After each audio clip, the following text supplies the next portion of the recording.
जो रोज कथा सुनता है वो भाग्यशाली है, इसमें कोई संशय की बात नहीं है। एवरीडे कथा सुनने वाला, प्रतिदिन कथा सुनने वाला यदि अभागा भी है, दुर्भाग्यशाली है, तो देवियों सज्जनों एक न एक दिन वो भाग्यशाली हो जाएगा, नो डाउट। इसमें कोई संशय करने वाली बात नहीं है। कथा सुनते रहो, कथा सुनते सुनते आपके भाग्य बदल जाएंगे। धीरे धीरे केशव आएंगे, दुर्भाग्य को मिटा करके सौभाग्य मस्तिष्क में लिख जाएंगे।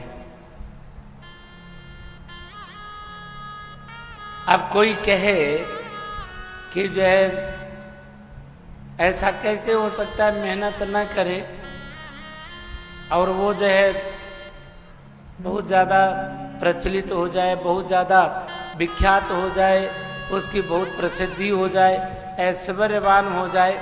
कल एक उदाहरण तो आपके सामने खड़े थे कि नहीं? मंत्री जी अपनी कौन कौन कहानी सुना दिए, अपनी सारी उन्होंने जीवन की कहानी सुना दी। उससे बड़ा और क्या उदाहरण होगा मनुष्यों में? तो मनुष्यों में बहुत सारे उदाहरण हैं। यदि ज्यादा काम ही करने से कोई राजा बनता तो मुझे लगता है पशुओं में सबसे ज्यादा काम करता है गधा। कौन करता है? सबसे ज्यादा काम करने वाला है गधा। बेचारा सुबह उठता है, सूर्य उदय से लेकर के सूर्य अस्त हो जाए तब उसके बाद भी 1-2 घंटा चला देते हैं उसको, गधे को, माल ढोते ढोते दिन भर। लेकिन मैंने आज तक नहीं सुना कि कोई गधा जंगल का राजा बना। आप लोगों ने सुना? सबसे ज्यादा मेहनत करता है, बहुत कठिन परिश्रम है गधे का। लेकिन गधा जंगल का राजा नहीं बना, जंगल का राजा शेर ही बना, सिंह ही हुआ। और शेर एक बार अपने घर से निकलता है, वो शिकार करता है, वो शिकार करके वापस लौट के आता है और जंगल का राजा कहलाता है। तो देवियों सज्जनों, जो पूर्व का प्रारब्ध है, जो पूर्व का भाग्य है, दुर्भाग्यता को नाश करके और सौभाग्यता को प्राप्त करने वाला, हरि को स्मरण करने वाला राज सुख को भी भोगता है, राजपद को भी प्राप्त करता है। इसमें कोई संशय की बात नहीं है और न होनी चाहिए। मूल सांचे दरबार की। तो अभागे वो होते हैं, दुर्भाग्यशाली वो होते हैं जिन्होंने ईश्वर स्मरण को छोड़ दिया, प्रभु से संबंध दूर कर लिया अपना, वो दुर्भाग्यशाली होते हैं।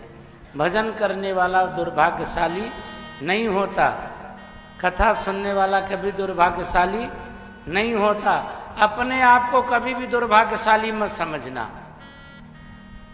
खास करके जो पंडाल में व्यासपीठ के सामने बैठकर कथा सुन रहे हो, उनको तो कभी नहीं समझना चाहिए हम अभागे हैं। सपने में भी नहीं सोचना चाहिए।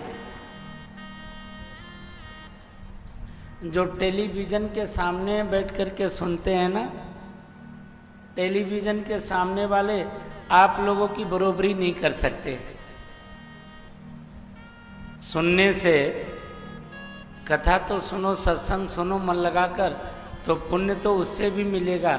लेकिन जो व्यासपीठ के सम्मुख बैठ करके फल प्राप्त होता है, जो व्यासपीठ के सम्मुख बैठ करके फल प्राप्त होता है, व्यासपीठ के सामने सन्निकट सन्निधि में, उसमें कुछ कमी तो रह ही जाती है। तो उन लोगों से भी ज़्यादा पुण्य के प्राप्त करता आप सब महान भाव हैं, आप सब माताएं और भक्त जन हैं। तो आप लोग क्या हैं? सौभाग्यशाली। जो सत्संग श्रवण करता है, कथा श्रवण करे, ईश्वर चिंतन करता रहे, वो सौभाग्यशाली होता है।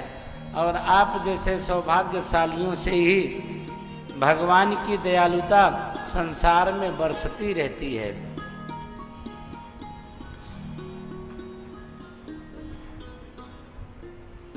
तो सौभाग्यशाली जीवों, ये पुरुषोत्तम मास है। पुरुषोत्तम मास में भगवान शिव जी महाराज की कथा चल रही है, शिव महापुराण की। पुरुषोत्तम भगवान का यज्ञ भी चल रहा है। आइए भगवान नाम कीर्तन करते हुए हम सब लोग कथा में प्रवेश करेंगे। मूल सांचे दरबार की जय राधा माधव, जय कुंज बिहारी, जय राधा माधव, जय कुंज बिहारी, जय राधा माधव, जय कुंज बिहारी, जय गोपी जन बल्लभ, जय गोपी जन बल्लभ, जय गिरिधरधारी, जय राधा माधव, जय कुंज बिहारी। मीठी मीठी ताली की सेवा करते हुए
अपूज्या यत्र पूज्यन्ते पूजनीयो न पूज्यते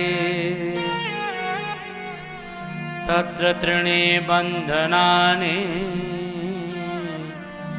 मरणं भयं न संशय। शिवलिंग की महिमा के बारे में सौनकादि ऋषियों सनकादिकों ने पूछा नंदी भगवान से, तो नंदी भगवान कहते हैं कि भगवान शिव का जो शिवलिंग है ये निष्कल है, निराकार है। पहले शिवलिंग की पूजा किस किसने की, कल कथा में आप लोगों ने सुना था कि भगवान ब्रह्मा भगवान विष्णु ने शिव जी महाराज को प्रकट करके उनका पूजन किया, आशीर्वाद प्राप्त किया और तभी से महाशिवरात्रि पर्व प्रारंभ हुआ। और एक बड़ी सुंदर व्यवस्था भी बनी उसमें, अपूज्या यत्र पूज्यन्ते पूजनीयो न पूज्यते। जहाँ पर अपूज्य जनों की पूजा होती है और जो पूजनीय है उसकी पूजा न हो तो वहाँ 3 प्रकार के संकट भी प्रकट होते हैं। ये बात भी स्थापित हुई। इसीलिए हम लोगों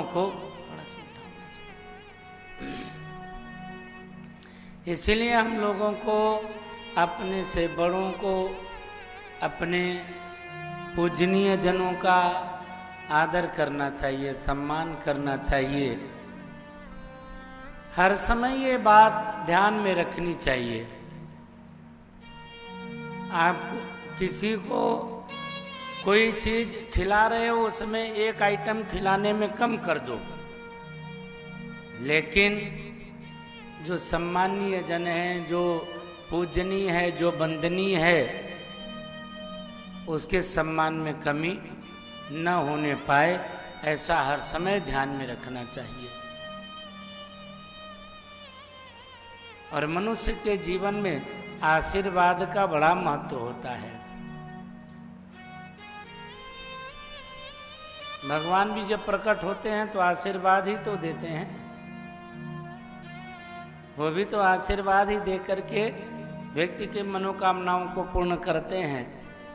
तो शुरू से ही आशीर्वाद लेने के, आशीर्वाद देने के न देने के इच्छुक कम बनो, आशीर्वाद प्राप्त करने के, आशीर्वाद लेने के इच्छुक हमेशा रहो।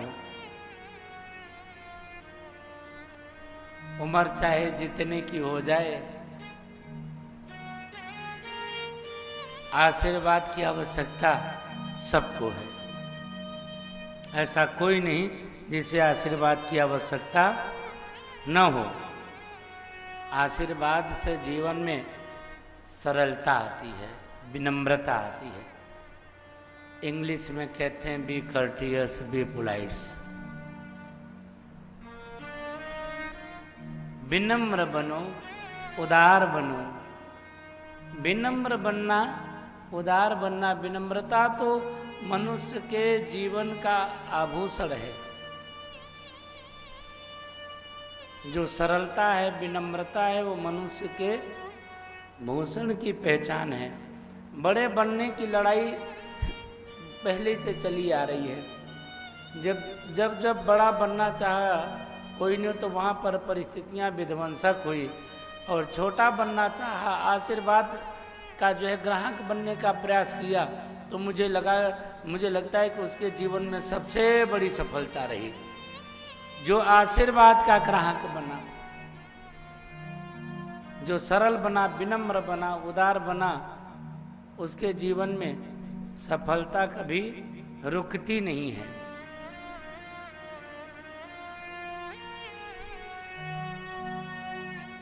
अपूज्यायत पूज्यन्ते पूजनीयो न पूज्यते। इसलिए पूजनीय जनों का सम्मान होना चाहिए, आदर होना चाहिए। पहला शिवलिंग संस्कार के लिए पैदा हुआ। पहला शिवलिंग जो भगवान शंकर का प्रकट हुआ, उस शिवलिंग का प्रकट होने का उद्देश्य ही था संस्कार। दोनों ही देवता लड़ रहे थे बड़ा बनने के लिए, भगवान प्रकट होकर के ये स्थापित करते हैं, दंड देते हैं, और दंड देने के बाद में ये नियम बनाते हैं, ये व्यवस्था बनाते हैं।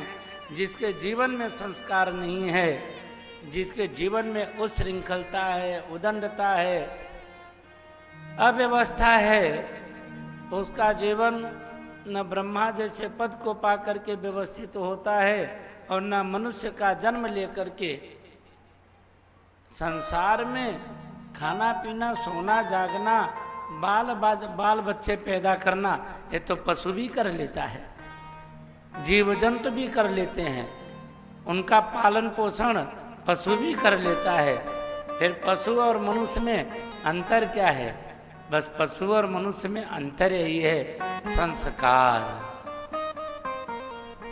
संस्कार, बच्चों में संस्कार होने चाहिए, उदारता होनी चाहिए।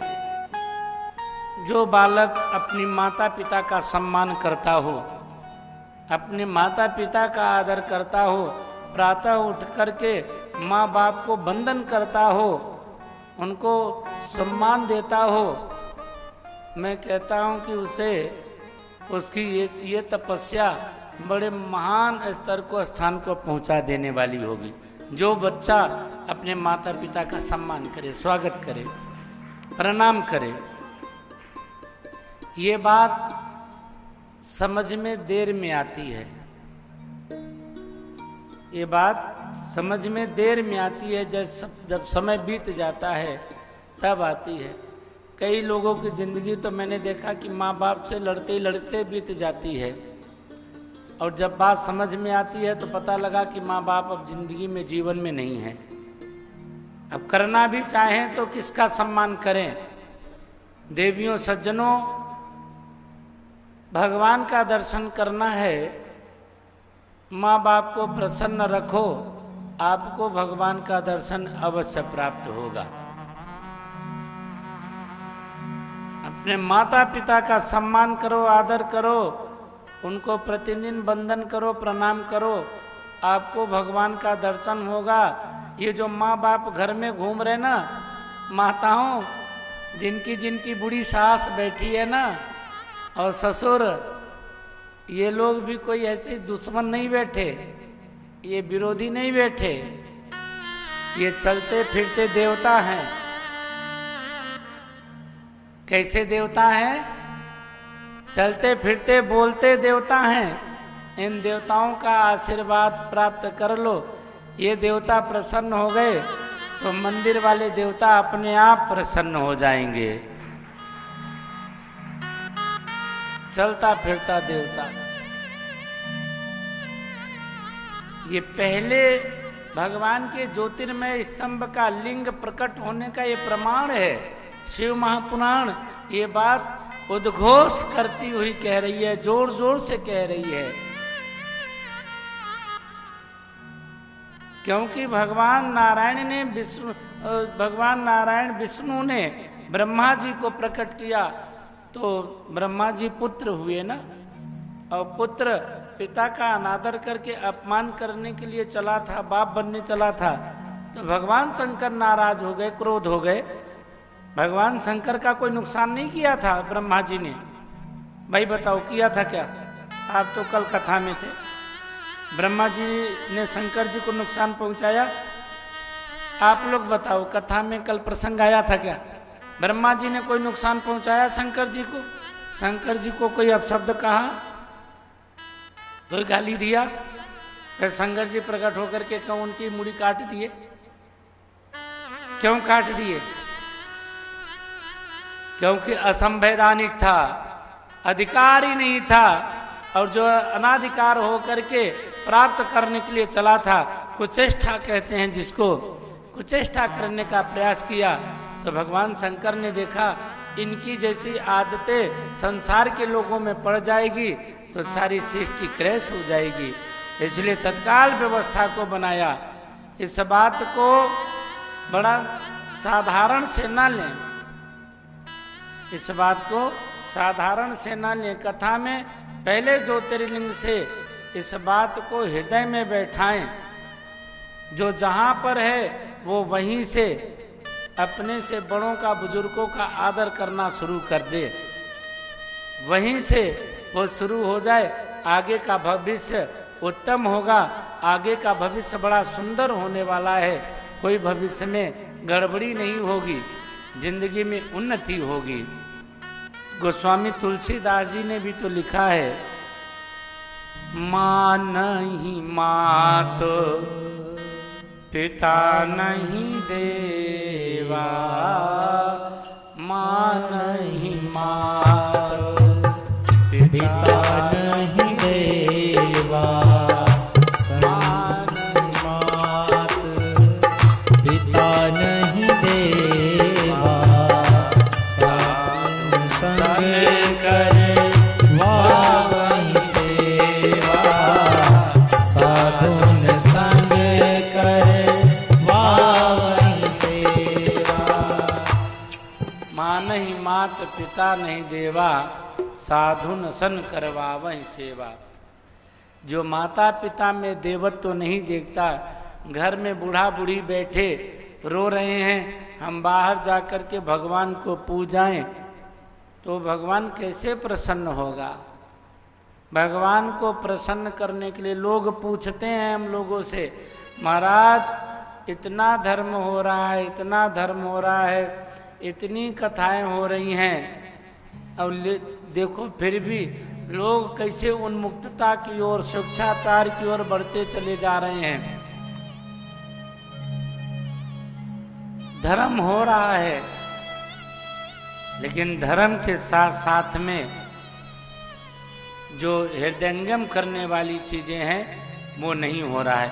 लेकिन अभी कुछ सालों में कुछ बंधुओं को ऐसा भी हमने देखा जिनकी श्रद्धा अपने बुजुर्गों में, माता पिता में बड़ी भारी है।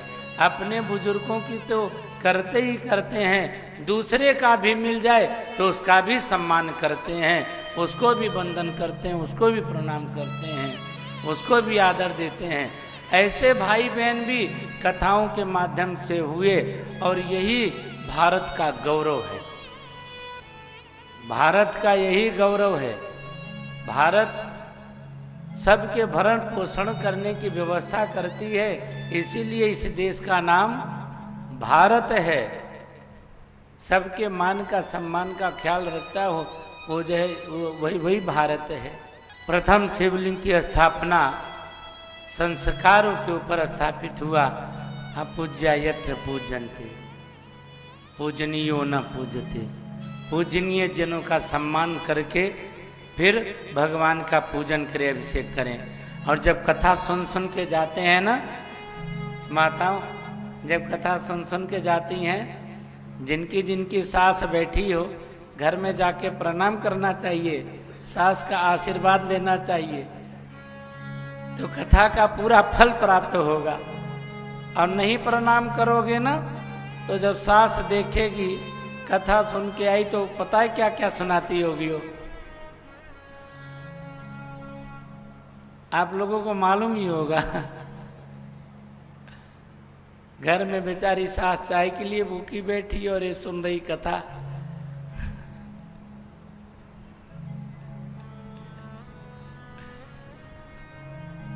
तो उसको भी प्रसन्न करना है, उसका आशीर्वाद लीजिएगा। और जो नहीं बोलती हो मैया वो जाकर के बुलाएं, कोई बात नहीं, आप छोटे बन जाओ तो क्या होने वाला है।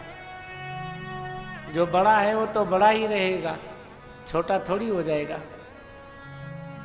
शिवलिंग की पूजा के बारे में बताया कि शिवलिंग की पूजा पहली बार संसार में ब्रह्मा और विष्णु ने किया। उसके बाद में संसार के लोगों ने शिव पूजन किया। जब महाशिवरात्रि का पर्व पड़ा, सारे देवता भगवान विष्णु और ब्रह्मा को खोज रहे थे, नहीं मिले, तो उन्होंने वंदन किया। भगवान नारायण ने सब देवताओं को वहीं बुला लिया, आ जाओ हम लोग शिव जी महाराज की उपासना आराधना कर रहे हैं। सभी देवता पहुँचे कि आप किसकी आराधना कर रहे हैं? ये शिव जी महाराज हैं। शिव जी महाराज की आराधना करने से क्या होता है? तो भगवान नारायण ने कहा शिव जी महाराज की आराधना करने से दुख दरिद्रता का नाश होता है। सुख समृद्धि की प्राप्ति होती है। जो शिव जी महाराज की शरण में जाता है उसकी दरिद्रता का ह्रास हो जाता है, दरिद्रता का नाश हो जाता है। बिना शिव जी महाराज की उपासना किए, आराधना किए जीवन में सुख की प्राप्ति अनुभूति नहीं हुआ करती। इच्छित फल बिनु शिव अवराधे, इच्छित फल बिनु शिव अवराधे, इच्छित फल बिनु शिव अवराधे।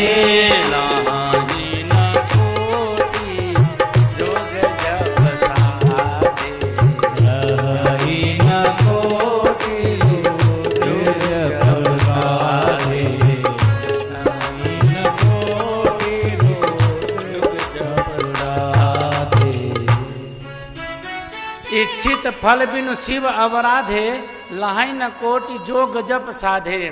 भगवान शिव की आराधना किए बिना, उपासना किए बिना जो हमारी मन की कामनाएं हैं ना, वो पूर्ण नहीं हुआ करती।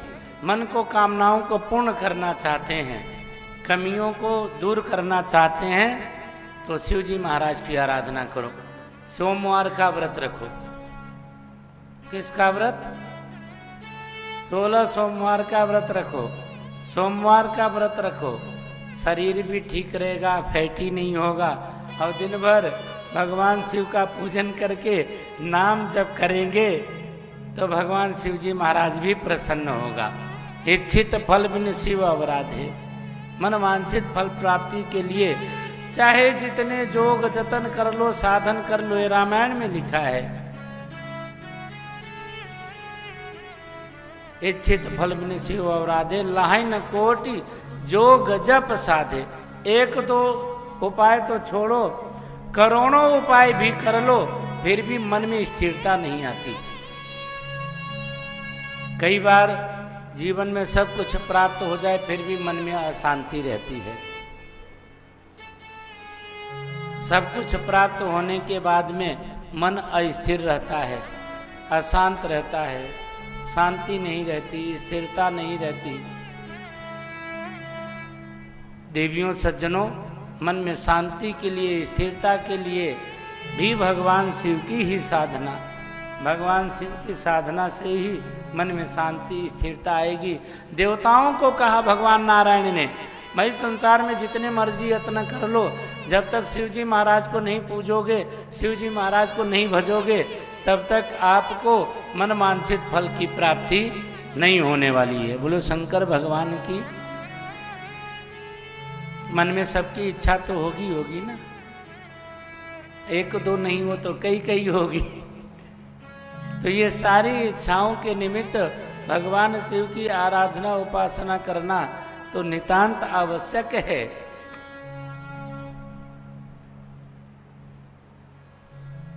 जितने देवता आए थे उन्होंने सुना हम लोग, आप लोग तो शिवलिंग की पूजा कर रहे हैं, हम लोग भी शिव जी महाराज का पूजन करना चाहें, अभिषेक करना चाहें तो कैसे करें? भगवान नारायण ने कहा आप लोग अपने अपने जाति के हिसाब से पूजन करो। अभी जाति के हिसाब से इधर मत ले जाना उल्टा पुल्टा अर्थ। यहाँ पर भगवान ने व्यवहारिक तौर पे कहा जिसके जिसके पास जैसी जैसी सामर्थ्यता है वैसे वैसे सब लोग शिवलिंग का पूजन करें। विश्वकर्मा जी को बुलाया और कह दिया सबको शिवलिंग प्रदान करें जो जैसे शिवलिंग का पूजन करना चाहता है। इंद्रदेव को पद्मराग मणि का शिवलिंग बना करके दिया, नीलम का भी शिवलिंग रख करके उसका पूजन करते हैं। कुबेर को सोने का शिवलिंग बना करके दिया। ऋषियों ने भस्म का शिवलिंग बना करके भगवान शिव का पूजन किया। किसी ने जौ के आटे का किया। मृत्यु लोक के वासियों ने पाषाण का शिवलिंग बना करके पूजन शुरू किया। और जो तत्क्षण तत्काल मनवांछित फल चाहने वाले हैं उनके लिए शिव जी महाराज की कृपा से पार्थिव शिवलिंग का विधान आया। देखिए, पन्ना, पुखराज, मूंगा, मोती, नीलम, हीरा, सोना, चांदी, इन सब के शिवलिंग बनते हैं। इन सभी के शिवलिंग बनते हैं और इन शिवलिंगों की पूजा होती है। जगह जगह पर अपने अपने सामर्थ्य के अनुसार सब लोग बना करके शिवलिंग की पूजा करते हैं। प्रायः शिवलिंग देखने में आता है पाषाण लिंग, पारद लिंग, जिसे रसलिंग भी कहते हैं, बाण लिंग, मृतिका लिंग। बाण लिंग का मतलब नर्मदेश्वर, नर्मदेश्वर महादेव का पूजन करना। और रसलिंग, रसलिंग का मतलब होता है पारा का। पारे का शिवलिंग बना करके जो प्रतिदिन भगवान शिव का पूजन करता है, अभिषेक करता है, देवियों सज्जनों, उसके जीवन में कभी दरिद्रता नहीं आती, वो भूखा नहीं मर सकता। खा पी करके ही जय श्री कृष्ण होगा, भूखा नहीं होगा। बोल साचे दरबार की। पारद शिवलिंग है, स्फटिक शिवलिंग है।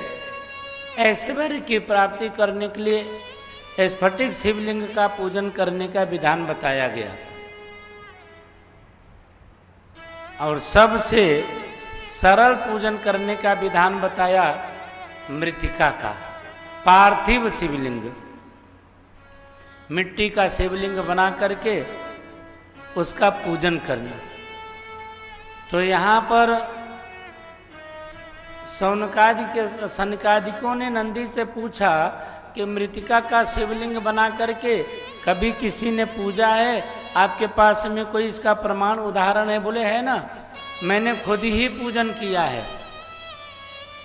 मैं तो शिलाद पुत्र एक गरीब था, खाने के लिए रहने के लिए व्यवस्था नहीं मिलती थी, और मैंने गुरु का उपदेश पा करके पार्थिव शिवलिंग का पूजन करना प्रारंभ किया। उस शिवलिंग के पूजन से आज मैं नंदिकेश्वर नंदी बन गया।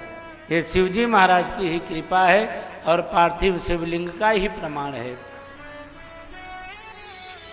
पार्थिव शिवलिंग का पूजन करने का विधान संसार में सबसे पहली बार आया, चंद्रमा ने पूजन किया। 12 ज्योतिर्लिंगों में एक ज्योतिर्लिंग है सौराष्ट्र का। सौराष्ट्रे सोमनाथम च श्रीशैले मल्लिकार्जुनम उज्जैन्यां महाकाल ओंकारे परमेश्वरम केदारम हिमवत् पृष्ठे दाकिन्यां भीमशंकरम वाराणस्यां च विश्वेशं त्र्यंबकं गौतमी तटे वेदनाथं चिता भूमौ नागेशं दारुकावने सेतुबन्धे चरामीशं घुसमेशं च शिवालये। 12 नामानि प्रात उत्थाय पठेत् सर्वपाप विनिर्मुक्त सर्वसिद्धि फलम लभे। ये 12 ज्योतिर्लिंगों का नाम सुनाया आपको। जो प्रातः काल उठ करके 12 ज्योतिर्लिंगों का नाम लेता है, रात में देखा हुआ बुरा सपना इस स्तोत्र के गाने से वो दुस्वप्न, बुरा सुस्वप्न समाप्त हो जाता है और उस स्वप्न का सुस्वप्न होने का फल प्रदान करता है। इसलिए 12 नाम जरूर। जो लोग ज्यादा सपना देखते हैं ना, रात में सपना देखते हैं, डरावना सपना देखते हैं, कई प्रकार के सपने देखते हैं, वो लोग प्रातः काल उठ करके भगवान के 12 नामों का जप करें। तो 12 नामों का जप करने से बुरे स्वप्न का फल समाप्त हो जाता है। बोलिए शंकर भगवान की। जरा जोर न गलाया करो, ये धीरे धीरे बोलते हो अपनी। ऐसा बोलते हैं ऐसा बोलते हैं कि बगल में बैठा हुआ न भी सुने।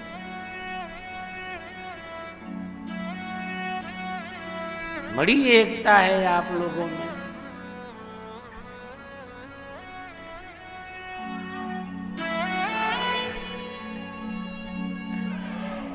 जय हो जय हो।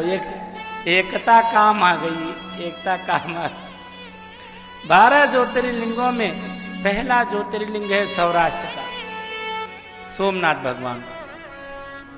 सोमनाथ भगवान पहले ज्योतिर्लिंग में गिने जाते हैं। सोमनाथ ज्योतिर्लिंग की स्थापना चंद्रमा के द्वारा हुआ। चंद्रमा का विवाह दक्ष प्रजापति की पुत्रियों से हुआ। दक्ष प्रजापति की 60 कन्याएं थी। 60 में से 27 कन्याओं का विवाह चंद्रमा के साथ हो गया। अब 27 का विवाह हो गया और एक पहले से थी। अब कितनी हो गई? 28 हो गई। 28 में चंद्रमा एक से प्रेम करता था, उसका नाम था रोहिणी। और जो बाद बाकी 27 थी, वो सारे के सारे चंद्रदेव से बार बार बुला बुला कर कहती, हमारा तुम्हारा विवाह बरोबर का हुआ है, बरोबर प्रेम करो, हमारे साथ में बराबर व्यवहार करो। तो जब चंद्रमा अपनी पत्नियों से मिले तो बोले, हाँ अब की बार गलती हो गई, अब प्रेम बराबर रहेगा, कम नहीं होने वाला है, अब सबको बराबर करूंगा। और जैसे ही वो रोहिणी के पास में जाए तो रोहिणी के प्रेम में, रोहिणी के हाव भाव में वो सब भूल जाए और 27 को छोड़ करके रोहिणी के पास में रह जाता था। ये 27 बड़ी दुखी हुई। भाई सही मन से, सच्चे मन से तो प्रेम एक से ही किया जा सकता है ना, है? ये बरोबर बरोबर बांट करके तो नहीं किया जा सकता। तो चंद्रदेव भी अपनी जगह सही था। वो एक पत्नी से बहुत प्रेम करता है, लेकिन दूसरी पत्नियां वो बड़ी निराश हो गई, उदास हो गई। एक दिन 27 की 27 ने मीटिंग किया, आपस में बैठक किया।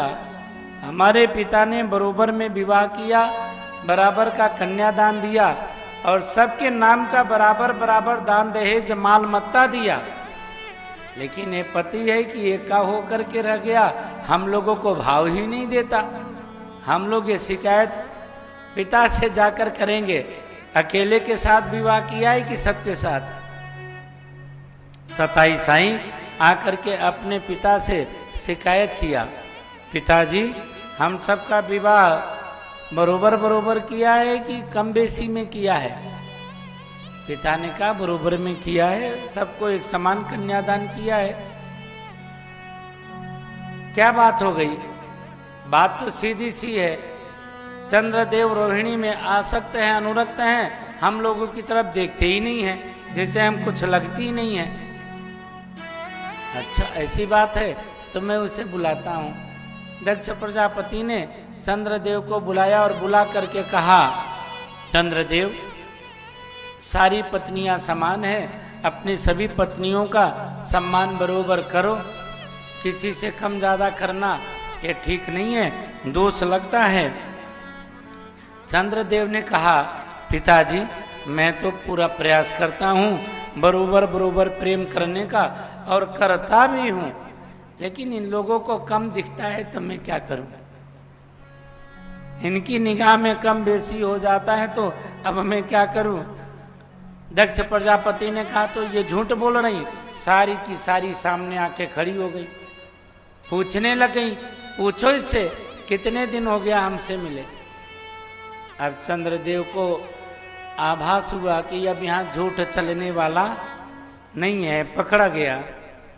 पकड़ा गया तो दक्ष प्रजापति से कहा कि अब आपको दोबारा में शिकायत नहीं आएगी, ये शिकायत हो गई, अब दोबारा बरोबर में प्रेम करूंगा इनसे। दक्ष प्रजापति ने पुनः अपनी पुत्रियों को विदा कर दिया। थोड़े दिन तक तो ठीक रहा, लेकिन थोड़े दिन के बाद फिर वैसे ही हो गया, फिर वैसे ही हो गया, फिर वो रोहिणी में आसक्त अनुरक्त हो गया, इनको भूल गया। 1 बार 2 बार 3 बार दक्ष प्रजापति से पुत्रियों ने जाकर के शिकायत करी। दक्ष प्रजापति कई बार शिकायत करने पर समझा दिया करते। अब की बार दक्ष प्रजापति बड़े नाराज थे, क्रोध में थे। क्रोध में होने के कारण, नाराजगी में होने के कारण दक्ष प्रजापति ने चंद्रमा के घर जाकर के कहा, अरे मूर्ख, मैंने तुझे बराबर समझाया, बार बार समझाया, सभी पत्नियां बराबर स्थान रखती हैं, तू सबसे बराबर प्रेम कर, और बार बार झूठ बोलता है, आश्वासन देता है, अब शिकायत नहीं आएगी, अब शिकायत का मौका नहीं देंगे, और हर बार गलती करता है। तुझे अपनी शरीर पर इतना अभिमान है, जा मैं तुझे श्राप देता हूं, तुझे क्षय रोग हो जाए। चंद्रमा को श्राप दे दिया क्षय रोग होने का, चंद्रदेव को श्राप दिया क्षय रोग हो जाए।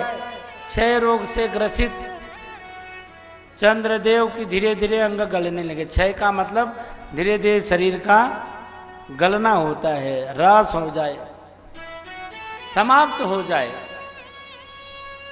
चंद्रदेव का शरीर गलने लगा, कांति फीकी पड़ने लगी, और एक दिन ऐसा आया कि चंद्रमा की कांति बिल्कुल समाप्त हो गई। रात्रि कालीन में चारों तरफ अंधेरा ही अंधेरा हो गया। दिन में तो प्रकाश हो, लेकिन रात में अंधेरा, महा अंधेरा, घोर अंधेरा। चंद्रमा एक कमरे में बंद हो गया। जो उसकी पत्नियां थी वो सारी की सारी नाराज होकर के मायके चली गई। अब ससुर का श्राप लगा, कोई बचाने वाला नहीं, डर के मारे कोई दवाई देने के लिए डॉक्टर भी सही नहीं तैयार होता, कोई देवता भी मदद करने के लिए नहीं आता, क्योंकि दक्ष प्रजापति बड़े तमोगुण वाले हैं।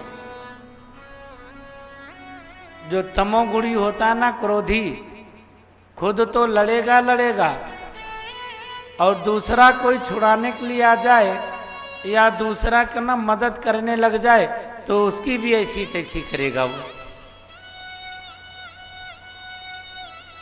ये तमोगुण व्यक्तियों की पहचान है।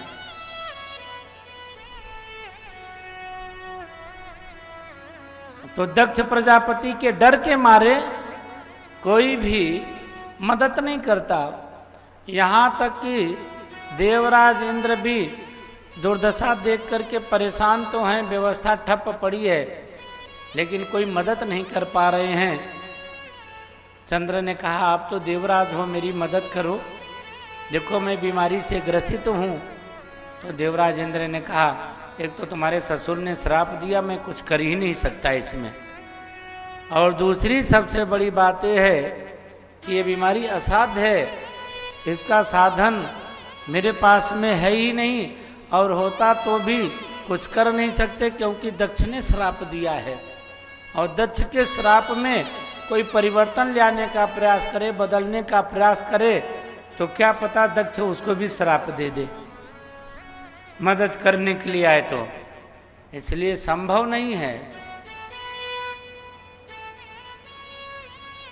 किम कर्तव्य विमूढ़ होकर के अश्रुपात करते हुए, रोते हुए एक अंधेरे कमरे में चंद्रदेव पड़े हैं, और कुदरती वहां से वीणा बजाते हुए देवर्षि नारद का आगमन हुआ। श्रीमन नारायण नारायण नारायण, श्रीमन नारायण नारायण नारायण, श्रीमन नारायण नारायण नारायण, श्रीमन नारायण नारायण नारायण, नारायण नारायण नारायण, श्रीमन नारायण नारायण नारायण।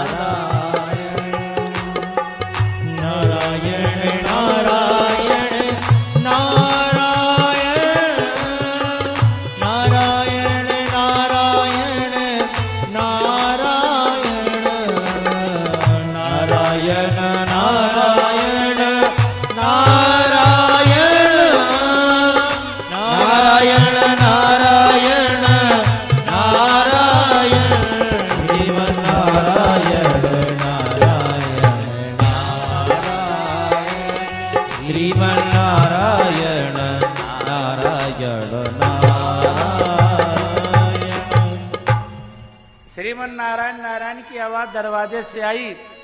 चंद्रदेव आवाज लगाते हैं, नारायण देवता मेरी रक्षा करो, मुझे बचाओ। अरे मेरी बात तो सुनो। देवर्षि नारद ने देखा इधर उधर, आवाज तो जानी पहचानी लग रही है, कमरे के अंदर से आ रही है। भाई कौन हो, बाहर आओ। मैं बाहर नहीं आ सकता, तुम ही अंदर आ जाओ। जब कहा मैं बाहर नहीं आ सकता, तुम ही अंदर आ जाओ, तो देवर्षि नारद दरवाजा खोल करके जैसे अंदर प्रवेश करते हैं तो देखा कि चंद्रदेव की जो कांति है, जो उनकी रमणीयता है, सुंदरता है, वो सारी गल चुकी है। बस मज्जा ही, अस्थि पंजर ही बचा हुआ है, बाद बाकी शरीर बूंद बूंद करके गल रहा है। देवर्षि नारद को बड़ी दया आई, और दया आते ही चंद्रदेव आपकी ऐसी दुर्दशा। बोले महाराज ये दुर्दशा ढेर सारी पत्नियों के चक्कर में हो गई।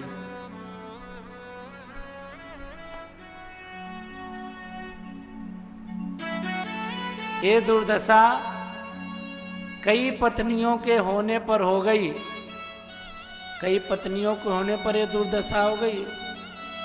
हाँ महाराज, यदि एक ही होती ना तो मैं भी सुखी रहता, मेरी पत्नी भी रहती, लेकिन कईयों के कारण मेरी ये दशा हो गई। मेरा उपचार बताओ, मेरे ऊपर कृपा करो कि मैं इस दुर्दशा से, इस विपरीत अवस्था से बाहर निकल सकूं। चंद्रदेव की बात सुनकर के देवर्षि नारद को हंसी भी आ रही है। तुम्हारा मन बड़ा चंचल है, तुमने इतने विवाह किए क्यों? ये जो मन है ना, मन का स्वामी है चंद्रमा। एक बड़ा सुंदर वेद मंत्र है, आप लोगों ने पूजा में रोज सुना होगा।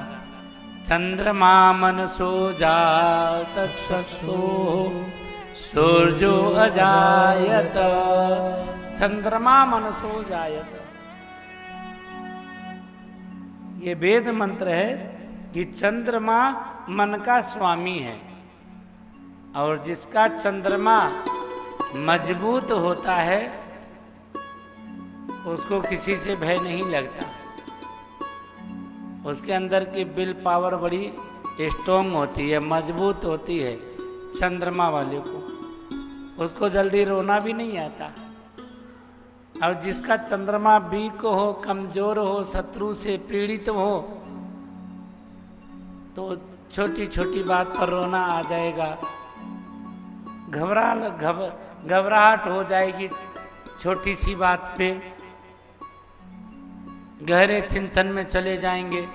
कोई कुछ बोल दे तो उसकी बात पर सोचते सोचते दिल को लगा लेंगे। ये सब चंद्रमा का ही खेल है। मैंने आपको कल भी कथा में कहा था कि 24 तत्वों का वर्णन, 24 तत्वों की स्थापना हुई, और उन 24 तत्वों को जो जान लेगा देवियों सज्जनों, उसके जीवन में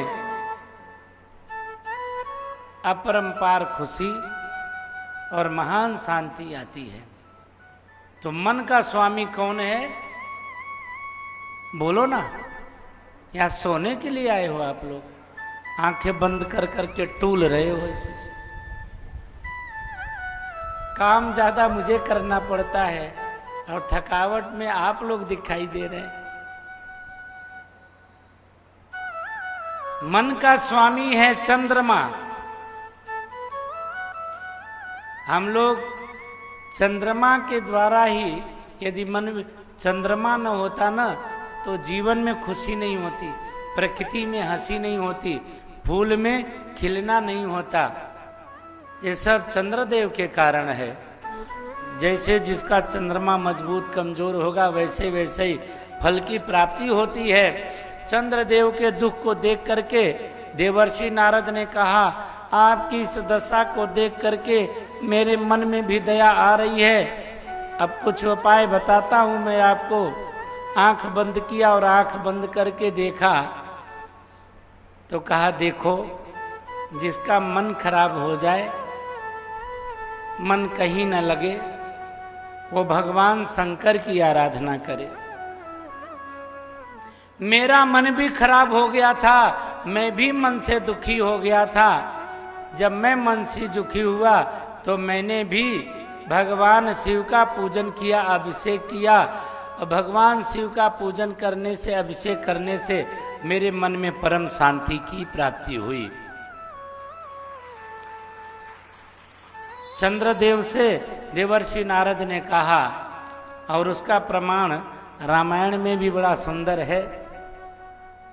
जपहु जामहु शंकर सतनामा, जपहु जाऊं शंकर सतनामा, जपहु जामहु शंकर सतनामा, जपहु जाऊं शंकर सतनामा, होई तुरत हृदय विश्रामा, वहीं तुरत हृदय विश्रामा, होई तुरत हृदय विश्रामा। ओ वहीं तुरत हृदय विश्रामा। जपहु जाहु शंकर सतनामा, और यही तुरंत हृदय विश्रामा। शंकर भगवान का नाम जप करो। शंकर भगवान के नाम जपने से आपके मन में जो अशांति है, उथल पुथल हुई है, ये अशांति शांति में बदल जाएगी। उथल पुथल सब समाप्त हो जाएगी, आनंदित हो जाओगे। शंकर का भजन करो। शंकर के भजन में भगवान शिव के 108 नाम हैं। भगवान शिव के 108 नाम है। इसमें प्रमाण दिया, जपहु जाहु शंकर सतनामा। सत का मतलब 100 है ना, सत का मतलब 100। जो भगवान के 108 नाम हैं, 108 नामों का जप करें, देवियों सज्जनों, मन में परम शांति आएगी। उदास मन भी खिल उठेगा, प्रसन्नता आ जाएगी उदासी में। दुखी में मन में भी सुख की अनुभूति होगी 108 नाम जपने में। जिस दिन आप लोग शंकर जी का निर्माण करेंगे, अभिषेक में बैठेंगे, तो ऐसे सोमवार में मैं भी अभिषेक करने के लिए आऊंगा। और फिर उस दिन भगवान शिव का 108 नामों से भी अर्चन कराऊंगा। आप लोगों को भी ना, एक पिछले साल भी 108 नामों से आप लोगों को अर्चन करने का मौका तो मिला था। पता नहीं आप लोगों ने अर्चन किया कि नहीं किया। किया था तो जपहु जाहु शंकर सतनामा। 108 नामों का जप करो, मन में शांति होगी। देवर्षि नारद आए और आकर के धरती पर 108 नामों का बार बार जप करते हैं। सुबह से शाम तक बस भगवान के 108 नाम। हरे नमः, शूलपाणे नमः, महाकालाय नमः, महेश्वराय नमः, महादेवाय नमः, सूर्य नेत्राय नमः, चंद्र नेत्राय नमः, अग्निलोचनाय नमः। इस तरह से 108 नामों का बार बार जप करते हैं। और जप करने के बाद में 12 ज्योतिर्लिंगों में जा जाकर भगवान शिव का पूजन अभिषेक किया। मन में परम शांति आई, मन में परम शांति आ गई। आप भी चंद्रदेव भगवान शिव का पूजन करो, भगवान शिव का अभिषेक करो। तो चंद्रमा ने कहा, मैं तो बीमार हूं, देखो मेरा हाथ गला जा रहा है, पांव गला जा रहा है, मैं क्या करूं? मैं कैसे भगवान शिव की उपासना कर सकता हूं? उपासना करने की विधि तो जटिल होगी, कठिन होगी। बोले उपासना करने की विधि मैं आपको बताता हूं। नारद जी ने उपासना करने का विधि बताया। अपने पत्नियों के साथ, बच्चों के साथ, अपने कुल के लोगों के साथ भगवान शिव का अभिषेक करो, पूजन करो। कैसे होता है? तो पूजन करने की पूरी विधि बताई। पार्थिव पूजन करो। पार्थिव पूजन किसी तीर्थ स्थान की मिट्टी लेकर के आओ। मिट्टी ले आने से पहले मिट्टी का पूजन करिए, मिट्टी को बंधन करिए और पूजन करके वहाँ निवेदन करिए, हम भगवान शिव का पूजन करना चाहते हैं, अभिषेक करना चाहते हैं। पूजन अभिषेक कह करके निवेदन करके घर में ले आए और ले आ करके चिकनी मिट्टी हो, पीले रंग की मिट्टी मिल जाए चिकनी तो बड़ी अच्छी बात है। बामी की मिट्टी हो, बामी की मिट्टी जानते हैं?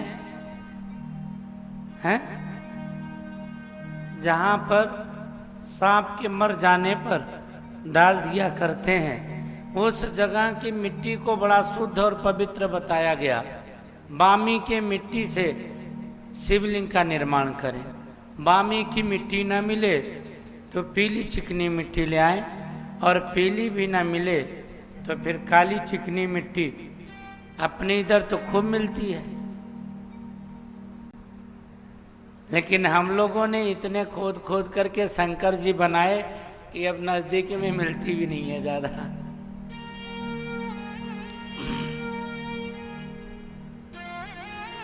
मिट्टी ले आकर के चंद्रदेव आप पार्थिव शिवलिंग का निर्माण करें, और कम से कम 10 करोड़ शिवलिंग का निर्माण करें। 10 करोड़ शिवलिंग का निर्माण करते हुए पार्थिव पूजन करें और 10 करोड़ ही महामृत्युंजय का जप करें। 10 करोड़ महामृत्युंजय मंत्र का जप और 10 करोड़ पार्थिव शिवलिंग, भगवान शिव प्रसन्न होंगे और प्रसन्न होकर के निश्चित ही तुम्हारे इस दुर्भाग्य का नाश करके तुम्हें सौभाग्यशाली बनाएंगे, तुम्हारे इस क्षय रोग को खत्म करेंगे। चंद्रदेव ने गुजरात के सौराष्ट्र में प्रवास क्षेत्र में जाकर के अपने परिवार परिजनों के साथ पार्थिव शिवलिंग का निर्माण किया। पार्थिव शिवलिंग का निर्माण करके 10 करोड़ महामृत्युंजय मंत्र का जप किया। 10 करोड़ महामृत्युंजय मंत्र का जप किया और परिवार के लोगों से कराया। 10 करोड़ ही पार्थिव शिवलिंग निर्माण किया। जब 11वां करोड़ शंकर जी बनने लगे, 11वां करोड़ जब चल रहा था, भगवान शिव जी महाराज चंद्रदेव के इस उद्यम से, इस कृत्य से बड़े संतुष्ट हुए, प्रसन्न हुए, और प्रसन्न होकर के वहीं पर पार्थिव शिवलिंगों के बीच में से प्रकट हो गए।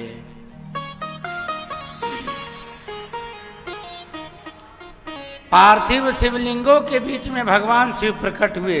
हे चंद्रदेव, आपने मेरी बड़ी सुंदर आराधना उपासना करी, मैं क्या प्रिय करूं? आपने मुझे यहाँ पर भजा है, बुलाया है, जैसे कहा मैं आपका क्या प्रिय करूं? तो चंद्रमा हाथ दिखाने लगे। मेरे हाथ ऐसे हो गए, मैं आपको बंधन भी नहीं कर सकता, प्रणाम भी नहीं कर सकता। हे जगदीश्वर, हे जगन्नाथ, आप मेरे इस रोग को दूर कर दो। भगवान शंकर ने कहा, रोग को दूर करने के लिए तुम्हें पता है दक्ष प्रजापति का श्राप मिटाना पड़ेगा। बोले हाँ तो मिटा दो ना, आप तो महादेव हो। भगवान शंकर ने कहा, मैं महादेव तो हूं, लेकिन तुम्हारा ससुर और मेरा ससुर दोनों का एक ही है, और जब ससुर दमदार हो ना, जब ससुर दमदार हो तो दामाद में भी भय रहता है। और शंकर जी ने कहा, एक बार में उठा नहीं था तो ससुर ने श्राप दे दिया मुझे प्रयागराज में, और तुमने बात नहीं मानी तो तुमको श्राप दे दिया यहां पर।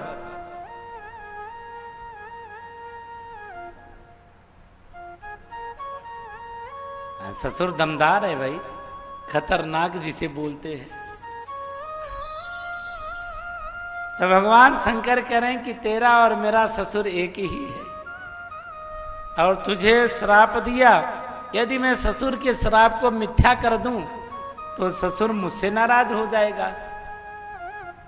और ससुर मुझसे नाराज हुआ तो पहले एक बार श्राप देने के लिए गया था, और तेरे श्राप को डबल कर दे, इसलिए भैया ससुर से बचना है। ससुर से, ससुर के श्राप से बचना है। तो चंद्रमा ने कहा मैंने आपकी उपासना करी, आपकी आराधना करी, आपकी उपासना का, आपकी आराधना का क्या फल है? फिर आप मुझे श्राप से वंचित नहीं करेंगे? बोल सांचे दरबार की।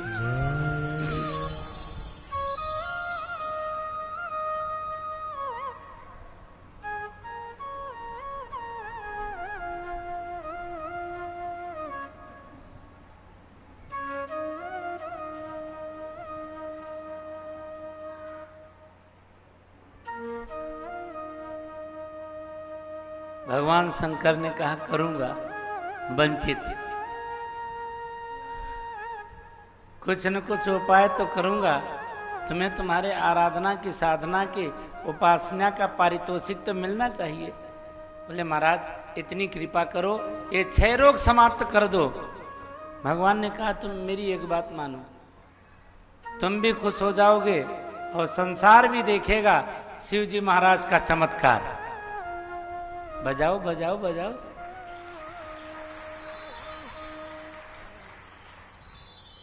चंद्रदेव ने कहा मुझे पता है आप कुछ ऐसा करेंगे जो अद्भुत होगा, अद्वितीय होगा, अकल्पनीय होगा, जिसके बारे में कभी कोई सोचा नहीं होगा।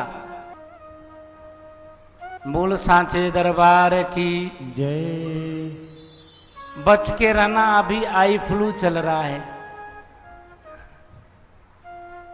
आई फ्लू के बहाने कई लोग काला चश्मा लगा करके पहन के घूम रहे हैं। कोई बोलेगा तो कह देंगे फ्लू हुआ है।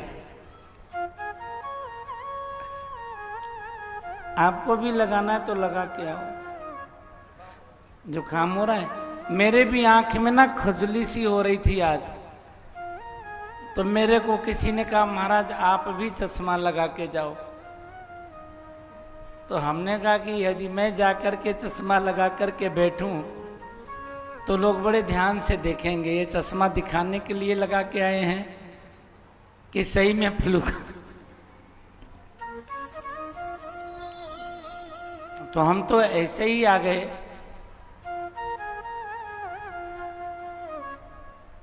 लेकिन सही बात है, ये फ्लू वालों को देख देख के आंख भारी जैसी पड़ रही है। लेकिन जो भोलेनाथ की कथा सुनता है और सुनाता है ना, उसको फ्लू फ्लश सब आकर के और फ्लो निकल जाता है। भोलेनाथ का ही फ्लो चलता है वहां पे, बस एक ही फ्लो है भोलेनाथ का। बोलो भोलेनाथ भगवान की जय। चंद्रदेव को कहा कि मैं अद्भुत कुछ अलग करूंगा, यदि तुम मानना चाहो तो चंद्रदेव ने कहा हाँ बताओ आप क्या करेंगे। देखो यदि मैं तुम्हें स्वस्थ कर दूं तो स्वस्थ करने पर ससुर के श्राप का दोष मुझे लग जाएगा, और फिर वो और नाराज हो जाएगा। अब जब ससुर नाराज होगा तो सास भी नाराज होगी, सास नाराज होगी तो बेटी के ऊपर असर पड़ेगा, और बेटी के ऊपर असर पड़ेगा तो वो मेरे ऊपर भी पड़ेगा। तो कुछ अच्छा रास्ता निकालता हूं। क्या निकालेंगे? तुम्हारा ये कुष्ठ रोग तो जैसा है ना, इसमें कुछ भी परिवर्तन करने से अच्छा होगा कि कुष्ठ रोग हो जाए और फिर समाप्त हो जाए, ऐसा ऐसा रास्ता बताता हूँ। मैं बताओ कैसा? तो एक चंद्र कुंड बनाया हुआ था, उसमें स्नान करके आओ। चंद्र कुंड में स्नान करके आए तो भगवान शंकर ने कहा कि 1 महीने है, मैं उसका 2 पक्ष बना देता हूँ। एक पक्ष का नाम कृष्ण पक्ष और दूसरे का शुक्ल पक्ष होगा। शुक्ल पक्ष में प्रतिपदा तिथि से बढ़ना शुरू होगे और पूर्णमासी को पूर्ण हो जाओगे। और जब कृष्ण पक्ष आएगा तो प्रतिपदा तिथि से घटना शुरू होगे, अमावस्या को बिल्कुल गायब हो जाओगे, दिखाई नहीं दोगे, तुम क्षय हो जाओगे बिल्कुल। जैसे अब हो ऐसे हो जाया करोगे और पूर्णमासी पर पूरे दिखाई दिया करोगे।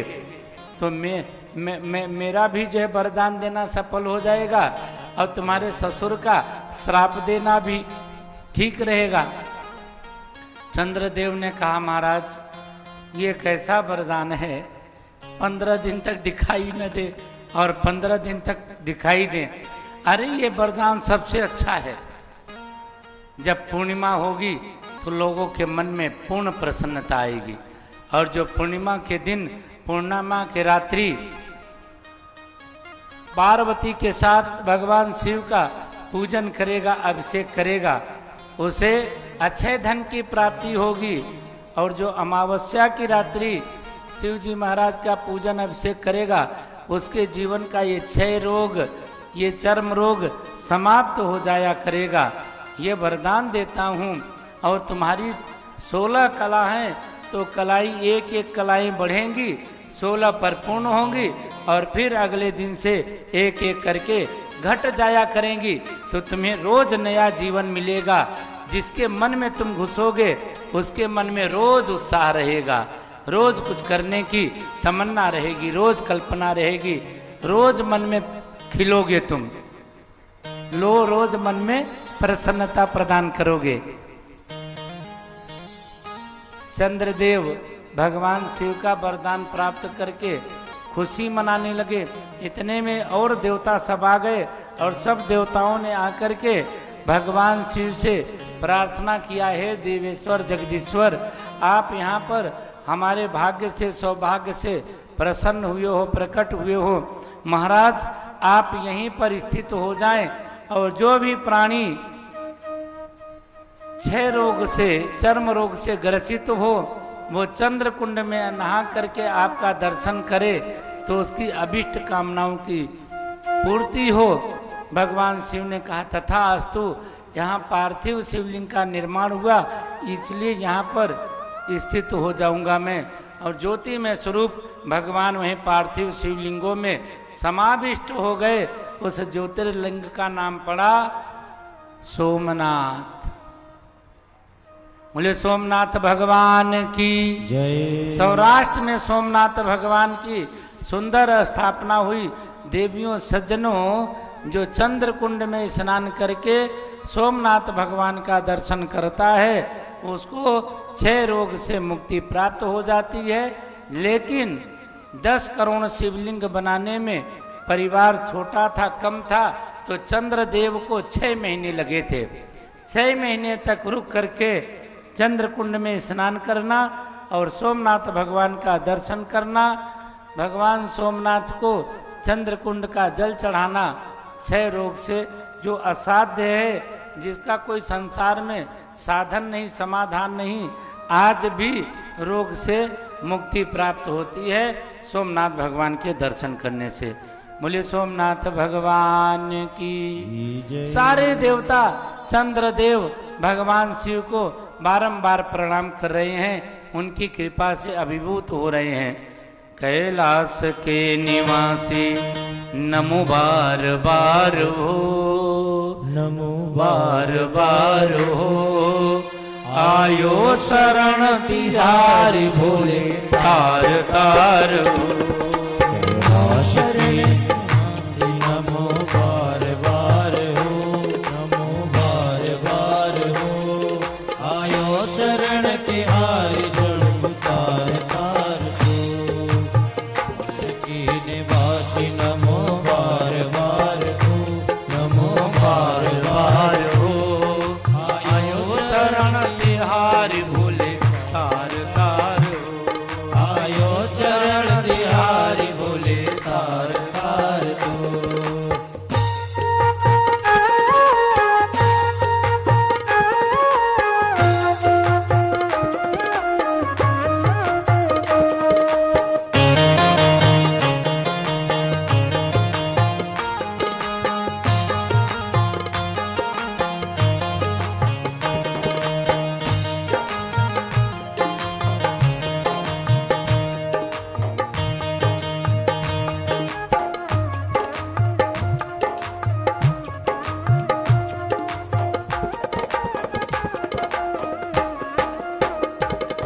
बखान क्या करूं मैं राखोंगे वीर का, बखान क्या करूं मैं राखोंगे वीर का। धन की बबूत में है खजाना कुबेर का, धन की बबूत में है खजाना कुबेर का। ये गंगाधार मुक्तिधार ओंकार तू, गंगाधार मुक्तिधार ओंकार तू। आयो शरण तिहारी भोले तार तार तू, आयो शरण तिहारी भोले तार तार तू।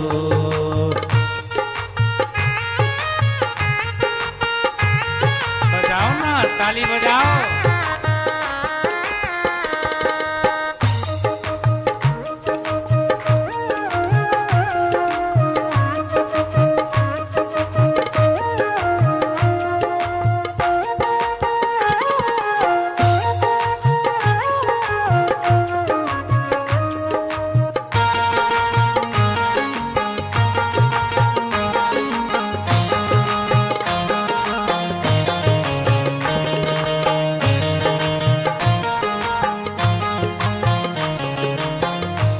क्या क्या नहीं दिया हमें, हम क्या प्रमाण दें। क्या क्या नहीं दिया हमें, हम क्या प्रमाण दें। क्या क्या नहीं दिया हमें, हम क्या प्रमाण दें। क्या क्या नहीं दिया हमें, हम क्या प्रमाण दें।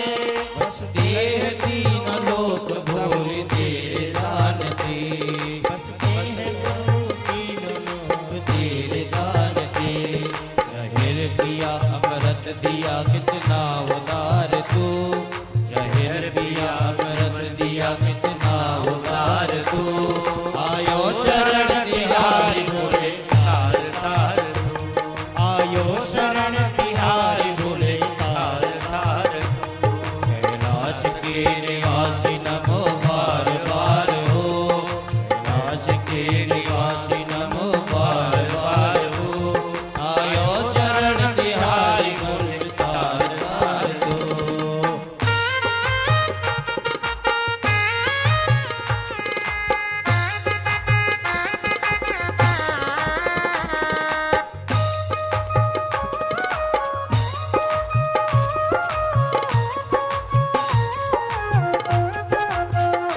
शंकर भगवान की जय हो।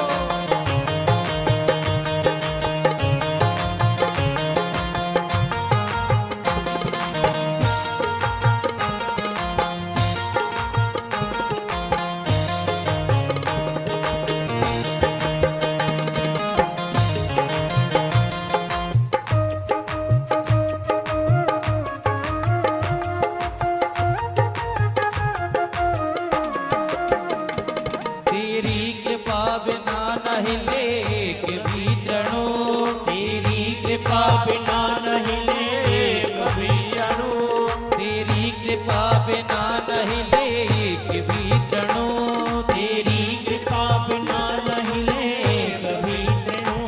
देते हैं श्वास तेरी दया से तनो तनो, लेते हैं श्वास तेरी दया से तनो तनो। महिदास एक बार मुझको निहार दो, महिदास एक बार मुझको निहार दो। आयो शरण तिहारी भोले तार तार दो, आयो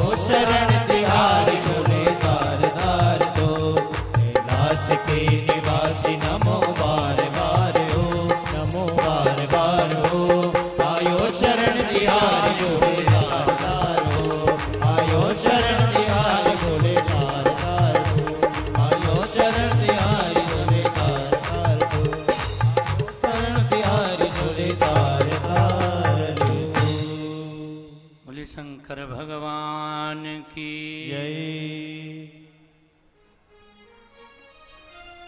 पार्थिव शिवलिंग का पूजन करना सबसे पहले देवताओं में प्रचलन आया। पाषाण लिंग का, पार्थिव लिंग का देवताओं ने इन सारे लिंगों का पूजन किया। उनके बाद में हम सब मानवीय सृष्टि के लोगों को भगवान शिव का पूजन करने का सौभाग्य प्राप्त हुआ। मन में कई बार प्रश्न आता है ना कि पार्थिव शिवलिंग, मिट्टी के शिवलिंग की पूजा पहली बार किसने करी होगी? तो पहली बार चंद्रदेव, पहली बार भगवान शिव का पूजन, पार्थिव पूजन करना देवताओं से चल करके हम सब मानवीय लोगों को शिवजी महाराज का पूजन प्राप्त हुआ। और पार्थिव शिवलिंग का पूजन करने का बड़ा भारी महत्व है। भक्ति को प्रदान करने वाला, ज्ञान को प्रदान करने वाला, मोक्ष को प्रदान करने वाला ये पार्थिव शिवलिंग पूजन बतलाया गया है। देवियों, सज्जनों, स्त्री पुरुष कोई भी भगवान शिव के पार्थिव शिवलिंग का पूजन कर सकता है। इसमें कोई भी भेद की भावना, कामना नहीं रखनी चाहिए। शिव महापुराण में वार्णिक भी, कई लोग जाति पात के चक्कर में फंसे रहते हैं, इस जाति वालों को करना चाहिए, इस जाति वालों को नहीं करना चाहिए। लेकिन शिव महापुराण में बड़ा साफ साफ स्पष्ट लिखा हुआ है, प्रमाण देकर, ब्राह्मण क्षत्रियो वैश्य शूद्रो वा प्रतिलोमज पूजयेत सततं लिंगम तततन मंत्रेण सादरम किं बहुक्तेन मुनया स्त्रीणामपि तथान्यत अधिकारो अस्ति सर्वेषां शिवलिंगानि द्विजा।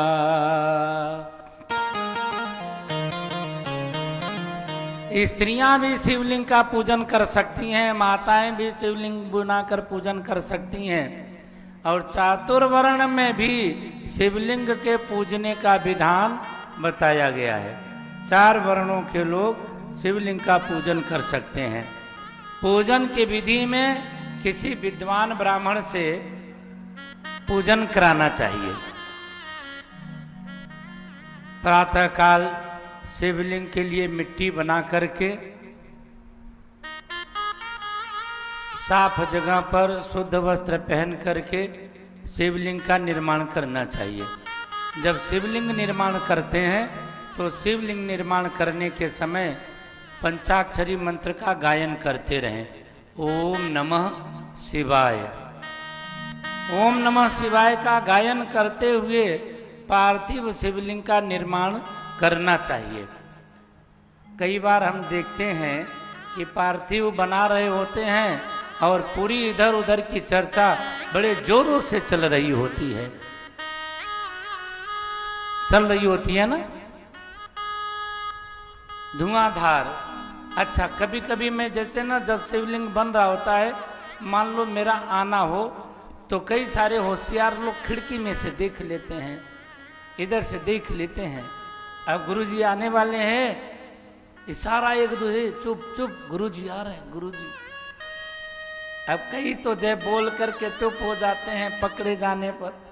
अब कई नहीं चुप होते तो पकड़े जाने पर ओम नमः शिवाय गाने लग जाते हैं। देवियों, सज्जनों, ये ओम नमः शिवाय गाने का प्रकल्प आपके गाने से आपको ही फायदा होने वाला है, आपके लिए ही लाभदायक है, लाभकारी है। आप पंचाक्षरी मंत्र का गाते हुए शंकर जी बनाएंगे। एक दिन में अगर आप 1100 बनाते हैं तो आप खुद ही सोचिए कि अपने आप 31,000 का जप आपका हो जाया करेगा। 11 दिन तक बनाओगे तो कम से कम 11,000 जप हो जाएगा। उस जप का लाभ तो आपको ही मिलेगा। चंद्रदेव ने एक शिवलिंग बनाया, एक महामृत्युंजय मंत्र का जप किया, एक बार जप किया। और शिवलिंग भी सुंदर बनाना चाहिए, दर्शनीय बनाना चाहिए, आकर्षक बनाना चाहिए। इतना बड़ा बड़ा लोंदा बना के रख दिया। एक साइज के, एक नाप के शिवलिंग बनाइए और शिवलिंग बना करके उसके ऊपर अंश लगाइए, खड़े चावल लगाइए, खड़े चावल लगा करके फिर भगवान को वंदन करिए। पंडित जी महाराज जब आते हैं तो वो पूजा की विधि से पूजना कराते हैं, मंत्र बोल करके, वेद पाठ करा करके, रुद्राष्टाध्यायी से पूरे का पाठ कराते हैं, अभिषेक कराते हैं। वैसे पूजन का क्रम है कि सबसे पहले भगवान का आवाहन करना चाहिए, अर्घ देना चाहिए, आचमनी कराना चाहिए। आचमनी कराने के बाद में जल से स्नान कराना चाहिए, आसन दे करके जल से स्नान कराएं। फिर उसके बाद दूध से स्नान कराएं, दही से स्नान कराएं, दही से स्नान कराने के बाद घी से स्नान कराएं, शहद से स्नान कराएं, फिर शक्कर से स्नान कराएं, शक्कर से स्नान कराने के बाद में पंचामृत से स्नान कराएं और मंत्र बोलें, श्री भगवते सांब सदा शिवाय नमः, दुग्धम समर्पयामि, दधिम समर्पयामि, घृतम समर्पयामि, मधु समर्पयामि, शर्करा समर्पयामि, पंचामृत स्नानम समर्पयामि। इस तरह का मंत्र बोलते हुए भगवान का पूजन करें, अभिषेक करें। फिर वस्त्र पहना करके भगवान को जनेऊ भी पहनाएं, मस्तिष्क पर तिलक लगाएं, भस्म चढ़ाएं, चावल चढ़ाएं, चावल चढ़ा करके फूल चढ़ाएं। फूल खूब चढ़ाना चाहिए, भगवान का श्रृंगार फूलों से खूब करना चाहिए। जितना ज़्यादा से ज़्यादा हो सके सुंदर खुशबू वाले फूलों से भगवान का श्रृंगार करें। भगवान को ऊपर फूल चढ़ाने से, श्रृंगार करने से भगवान प्रसन्न होते हैं। जो फूल चढ़ाता है उसके जीवन में धन की कमी नहीं आती। फूल खूब चढ़ाना चाहिए। और सुनो, मंदिरई का फूल तोड़ करके चढ़ा देने से पुण्य मंदिर वालों को मिलता है, लिखा हुआ है। नर्मदा पुराण में तो इतना इतना इसका व्याख्या है, वर्णन है। यदि आपने किसी का फूल चोरी से तोड़ करके चढ़ा दिया तो बल्ले बल्ले आप लोग फूल तोड़ तोड़ के चढ़ाओ और उसका पुण्य, जिसका पेड़ है फूल का, फल उसको मिलने वाला है।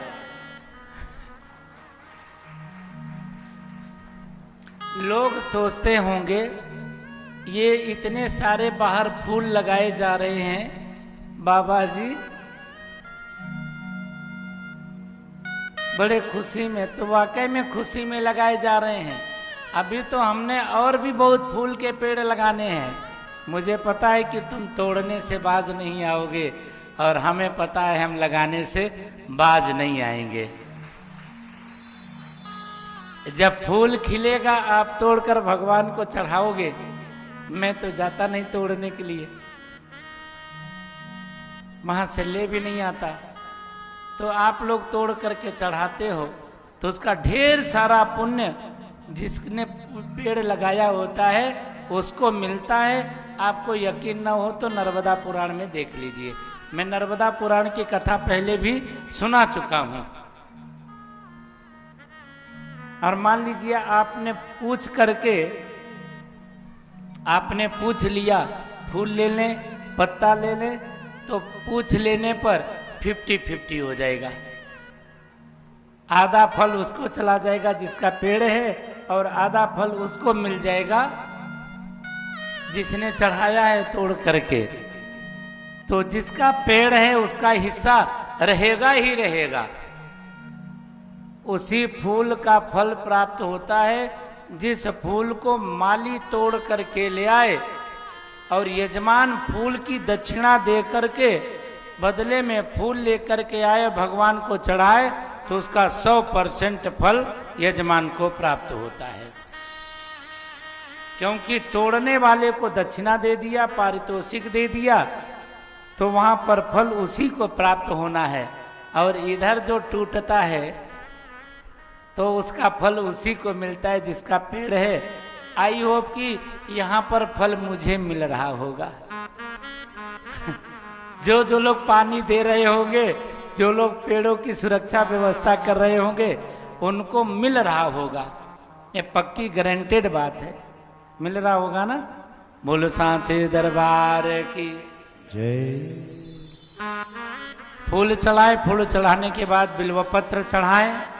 बिल्वपत्र का बड़ा सुंदर मंत्र है, काशीवास निवासी नाम काल भैरव पूजनम कोटि कन्या महादानम एक बिल्वम शिवार्पणम त्रिदलम त्रिगुणाकारम त्रिनेत्रम च त्रयायुधम त्रिजन्म पाप संहारम एक बिल्वम शिवार्पणम। नमो बिल्वने च कवचिने च नमो बर्मिणे च बरूथिने च नमः। ये मंत्र हैं बिल्वपत्र चढ़ाने के। लेकिन माताओं, आप सब लोगों के लिए इतना ही काफी है। ओम नमः शिवाय बिल्वपत्रम समर्पयामि। बिल्वपत्र चढ़ा करके फिर इसके बाद में बिल्वपत्र के ऊपर अबीर गुलाल आदि लगाना चाहिए, इत्र चढ़ाना चाहिए, सेंट। सेंट तो वो होता है ना परफ्यूम, इत्र चढ़ाना चाहिए, इत्र। इत्र भगवान शिव के ऊपर अवश्य चढ़ाना चाहिए। इत्र चढ़ाने का क्या फल होता है, इसके ऊपर कल चर्चा करेंगे। बिल्वपत्र के फल के बारे में चर्चा कल करेंगे। आज चढ़ाना क्या क्या है उस पर चर्चा करते हैं।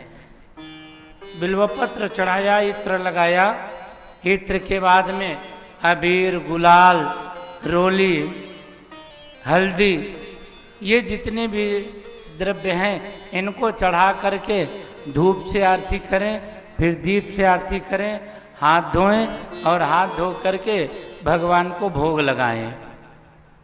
भोग लगाएं। आजकल लोग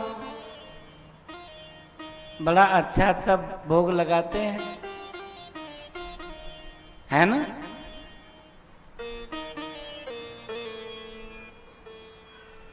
एक दिन मैंने एक भक्त को देखा, अपने लिए तो खाने के लिए नाश्ते में मंगाए समोसे और भगवान के लिए भोग लगा रहे मिश्री का।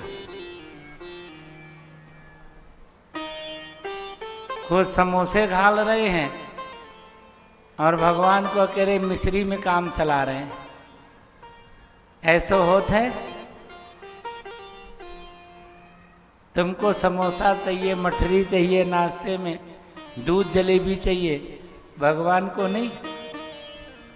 भगवान को भोग उसका लगाओ जो अपने को सबसे ज्यादा प्रिय लगता हो, जो फेवरेट डिश हो, भगवान को उसका भोग लगाना चाहिए।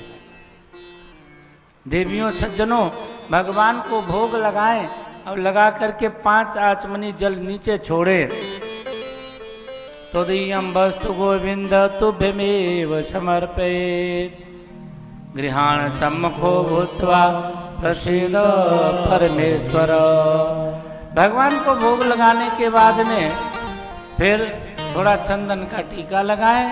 इसके बाद में फल भी चढ़ाएं, इलायची लौंग चढ़ाएं, पान चढ़ाएं और पान चढ़ाने के बाद में पुनः पुष्प चढ़ा करके भगवान की निराजन करें, आरती गाएं। भाव के साथ में ढोल बजा करके, नगाड़े बजा करके, वाद्य बजा करके भगवान का आरती पूजन करना चाहिए, आरती गाना चाहिए। भगवान की आरती करने के बाद फिर होती है पुष्पांजलि। ढेर सारा पुष्प लेकर के भगवान के चरणार बिंदों में समर्पित करें, पुष्पांजलि चढ़ाएं। इस तरह से भगवान शिव का पूजन करना चाहिए। देवियों सज्जनों, जो प्रतिदिन अपने जीवन में शिव पूजन करता है, मुझे नहीं लगता कि किसी भी ऐसे मानुष के जीवन में दरिद्रता होगी जो शिव पूजन करता होगा। शिव पूजन करने वाला कभी भूखा नहीं रह सकता, कभी भीगा नहीं रह सकता, अकिंचन नहीं रह सकता, ये शिव जी महाराज का वरदान है। शिव जी महाराज को भजने वाला कभी भी निराश नहीं हो सकता। प्रतिदिन भगवान शिव का पूजन जिसके घर में होता हो, उसके घर में कभी चीजों का अभाव नहीं होगा। शिव जी महाराज की ऐसी कृपा है, ऐसा शिव जी का प्रभाव है और प्रताप है। शिव जी महाराज का पूजन सभी देवताओं ने किया, ऐसा कोई नहीं है जिसने शिव जी महाराज का पूजन न किया हो। किस किस ने पूजन किया, पहले भी कथा में इसका तो वर्णन आ चुका। स्वयं जगन्नाथ स्वामी, राघवेंद्र सरकार और स्वयं गोविंद भगवान केशव ने भी भगवान शिव को आराधन पूजन करके प्रसन्न किया। पुत्र प्राप्ति के लिए भगवान कृष्ण ने शिव जी महाराज की उपासना आराधना करी थी। देवियों सज्जनों, सुंदर पुत्र पैदा हो, आज्ञाकारी पुत्र पैदा हो, आज्ञाकारी पुत्र प्राप्त करने के लिए कृष्ण जी महाराज ने कैलाश पर्वत पर जाकर तप किया, आराधन किया। जबकि भगवान शिव जी महाराज कृष्ण जी को गौलोक धाम के कारण बंधन करते हैं, लेकिन मृत्यु लोक में कृष्ण जी महाराज ने भी शिव जी महाराज की आराधना करी। वायवी संहिता का ये प्रसंग है, आपको कथा में अवश्य सुनाएंगे। बोल शंकर भगवान की जय। हमने आंगन नहीं बुहारा, कैसे आएंगे भगवान। हमने आंगन नहीं बुहारा, कैसे आएंगे भगवान। हमने आंगन नहीं बुहारा, कैसे आएंगे भगवान। हमने आंगन नहीं बुहारा, कैसे आएंगे भगवान। कैसे आएंगे भगवान, कैसे आएंगे भगवान, कैसे आएंगे भगवान, कैसे आएंगे भगवान। हमने आंगन नहीं बुहारा, आंगन नहीं बुहारा, कैसे आएंगे भगवान। कैसे आएंगे भगवान। हमने आंगन नहीं बुहारा, हमने आंगन नहीं बुहारा, कैसे आएंगे भगवान। कैसे आएंगे भगवान।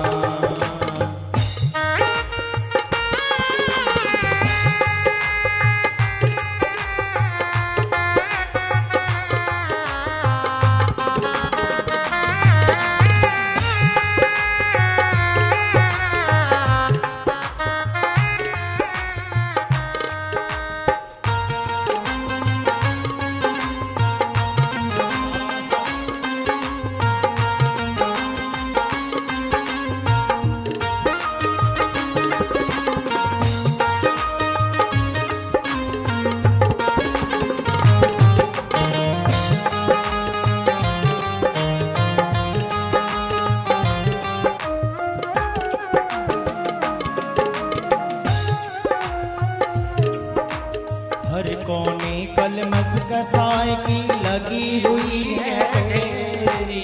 हर कोने कलमस कसाय की लगी हुई है ढेरी। नहीं ज्ञान की किरण कहीं है, हर कोठरी अंधेरी। नहीं ज्ञान की किरण कहीं है, हर कोठरी अंधेरी। आंगन चौबारा हरियारा, आंगन चौबारा हरियारा, कैसे आएंगे भगवान। कैसे आएंगे भगवान।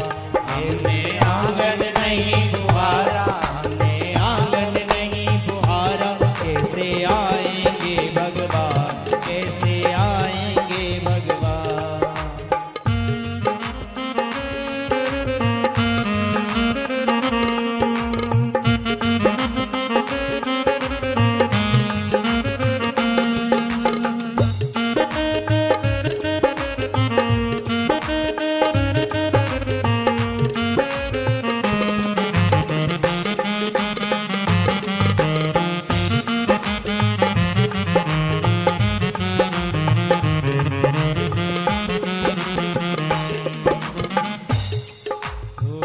हृदय हमारा पिघल न पाया जब देखा दुखियारा। हृदय हमारा पिघल न पाया जब देखा दुखियारा। किसी पंथ भूले ना हमसे पाया नहीं सहारा। किसी पंथ भूले ने हमसे पाया नहीं सहारा। किसी पंथ भूले ना हमसे पाया नहीं सहारा। किसी पंथ भूले ने हमसे पाया नहीं सहारा। सूखी है करुणा की धारा, सूखी है करुणा की धारा। कैसे आएंगे भगवान, कैसे आएंगे भगवान, कैसे आएंगे भगवान, कैसे आएंगे भगवान। हमने आंगन नहीं बुहारा, हमने आंगन नहीं बुहारा। कैसे आएंगे भगवान, कैसे आएंगे भगवान। हमने आंगन नहीं बुहारा, मन को नहीं संवारा। कैसे आएंगे भगवान, कैसे आएंगे भगवान।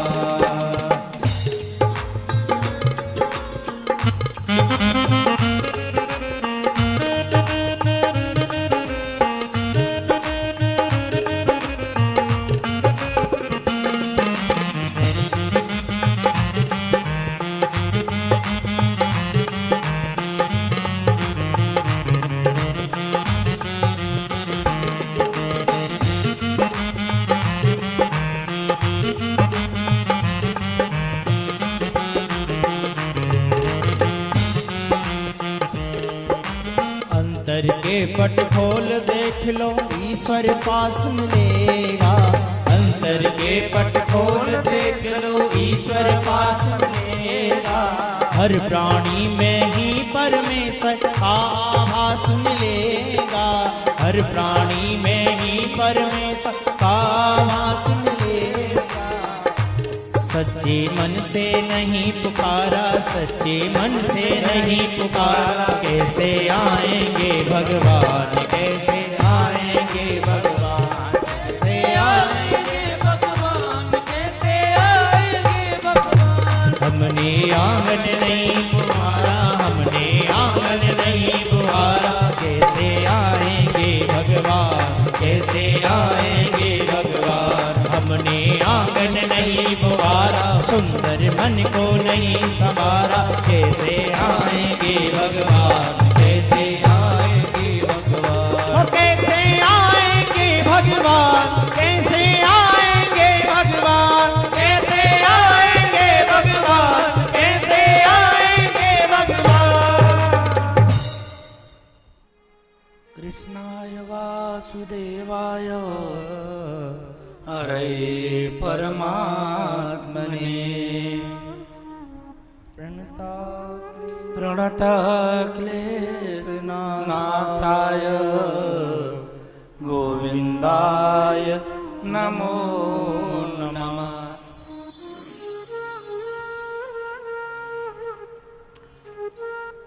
आज की पुरुषोत्तम कथा में महाराज वाल्मीकि ने नृणधनवा को कैसे पुरुषोत्तम का व्रत किया जाता है, व्रत रखा कैसे जाता है और भगवान की पूजा कैसे की जाती है, इसकी विधि बता रहे हैं। जो लोग पुरुषोत्तम का सेवन करते हैं, व्रत करते हैं, जैसे शिव जी महाराज का पूजन बताया गया, शिव जी महाराज का अर्चन करते हैं, उसी तरह से पुरुषोत्तम मास में व्रत लेने वाला व्रती धातु की या मंदिर में जा कर के, घर पर ही बैठ कर के, कहीं देवालय में, शिवालय में, तालाब के पास में पुरुषोत्तम भगवान का पूजन करे। पुरुषोत्तम भगवान का पूजन करके पुरुषोत्तम भगवान को प्रसन्न करे। अब पुरुषोत्तम भगवान के पूजा करने की विधि भी यही है कि सबसे पहले पैर धुलाने का नियम है। हालांकि इसमें जैसे आपने पुरुषोत्तम भगवान का व्रत रखा 1 महीने के लिए ही पूजन करना है तो 1 महीने के लिए मूर्ति लेकर के उसकी प्राण प्रतिष्ठा, भगवान का आवाहन और उनकी प्राण प्रतिष्ठा करनी होती है। प्राण प्रतिष्ठा करने के बाद में भगवान गोविंद को प्रतिष्ठित करके आवाहन करके पाद्य अर्घ आचमन दे करके फिर उनको स्नान कराया जाता है गंगा जल आदि से। स्नान आदि कराने के बाद में भगवान को पंचामृत से स्नान कराइए। यदि दूध दही घी शक्कर 5 से नहीं नहलाते तो कोई बात नहीं। सत्यनारायण की कथा तो सुनते हो ना, सुने हैं कभी सत्यनारायण की कथा? नहीं सुने तो पुरुषोत्तम में सुन लो। पुरुषोत्तम में सुन लो सत्यनारायण की कथा। पुरुषोत्तम भगवान को वो भी प्रसन्न करने वाली होगी। जो मेन कथा होती है, पंडित जी महाराज अपने साथ में शालिग्राम ले आते हैं कि नहीं? शालिग्राम ले आते ना, एक डिब्बी में बंद करके ले आते हैं। शालिग्राम को पंचामृत में डाल देते हैं।